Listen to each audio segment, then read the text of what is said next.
तो चलिए दोस्तों, शुरुआत करते हैं आज की एक नई कहानी को। तो हमारी कहानी में इमेजिन कीजिए, सबसे पहले एक अंधेरी पुरानी हवेली जो किसी सुनसान इलाके में स्थित है। हवा जोर से चल रही है और पेड़ डरावनी आवाजें कर रहे हैं। तो शुरुआत करते हैं। एक गांव में एक पुरानी हवेली खड़ी थी जिसे भूतिया हवेली कहा जाता था। गांव के लोग कहते हैं कि यहाँ हर रात भयानक घटनाएं होती हैं। दोस्तों का एक समूह, राहुल, साक्षी, अमन और प्रिया, जोश में लेकिन घबराए हुए हवेली की ओर टॉर्च लेकर बढ़ रहे हैं। तो पहला दोस्त राहुल कहता है, हम आज इस हवेली की सच्चाई जान कर ही रहेंगे। साक्षी भी कहती है, मुझे बहुत डर लग रहा है लेकिन मुझे भी देखना है। सभी दोस्त हवेली में प्रवेश करते हैं। हवा में धूल तैर रही है, फर्श की तख्तियां चरमरा रही हैं। माहौल तनावपूर्ण और डरावना है। हवेली के अंदर दीवारों पर पुराने चित्र जिनकी आंखें खाली हैं। एक पुरानी घड़ी डरावनी आवाज टिक टिक कर रही है। फिर अमन कहता है कि यहाँ का माहौल बहुत अजीब है। समूह का एक समूह एक पुरानी डायरी को एक धूल भरी मेज पर पाता है। प्रिया कहती है, ये क्या है? शायद इसमें कुछ जानकारी हो। डायरी का पन्ना खुद ब खुद खुल जाता है, जिस पर धुंधली लिखावट है। डायरी से एक हल्की सी आवाज आती है, मैंने हवेली को सजा दिया है, लेकिन अब मेरे बाद यहाँ बस एक ही आत्मा है। जो भी यहाँ आएगा उसकी आत्मा भी यहाँ बसी रहेगी। राहुल कहता है, ये सब बकवास लगता है, चलो और खोजते हैं। सभी दोस्त हवेली का और अधिक अन्वेषण करने के लिए अलग अलग हो जाते हैं। राहुल और साक्षी तहखाने में जाते हैं, जबकि अमन और प्रिया ऊपर की मंजिलों की ओर बढ़ते हैं। राहुल और साक्षी को तहखाने में पुराना धूल भरा फर्नीचर मिलता है।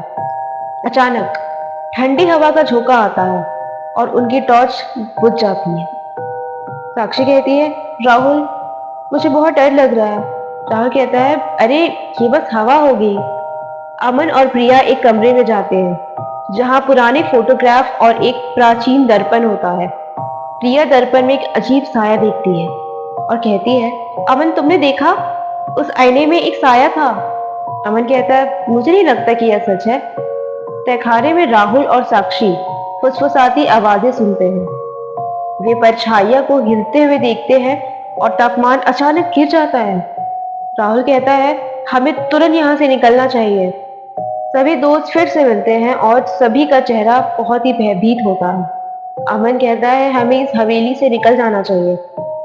जब वे बाहर निकलने की कोशिश करते हैं तो दरवाजे अचानक जोर से बंद हो जाते हैं और खिड़कियां खुद ही बंद हो जाती हैं और वे सभी वहां पे फंस जाते हैं। प्रिया घबराकर कहती है, ये क्या हो रहा है? हम बाहर क्यों नहीं जा सकते? अचानक पुरानी डायरी अपने आप एक टेबल पर प्रकट होती है और उसके पन्ने एक नई प्रविष्टि पर खुल जाते हैं, जिसमें ये लिखा होता है कि मेरे बाद हवेली को किसी को हरा देने का मौका नहीं मिलेगा। सभी दोस्त घबरा जाते हैं और दरवाजे को जोर जोर से खोलने की कोशिश करते हैं। वे एक तेज आवाज सुनते हैं और देखते हैं कि एक काली आकृति उनकी ओर बढ़ रही है। साक्षी कहती है, क्या हम यहाँ हमेशा के लिए फंस गए हैं? काली आकृति प्रकट होती है और एक बूढ़े आदमी के रूप में सामने आती है, जो हवेली का पूर्व मालिक होता है।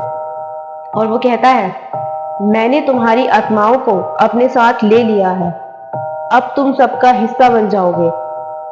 बूढ़ा आदमी बताता है कि वह नई आत्माओं की प्रतीक्षा कर रहा था, जो उन लोगों की जगह लेंगी जो पहले आए थे और चले गए थे।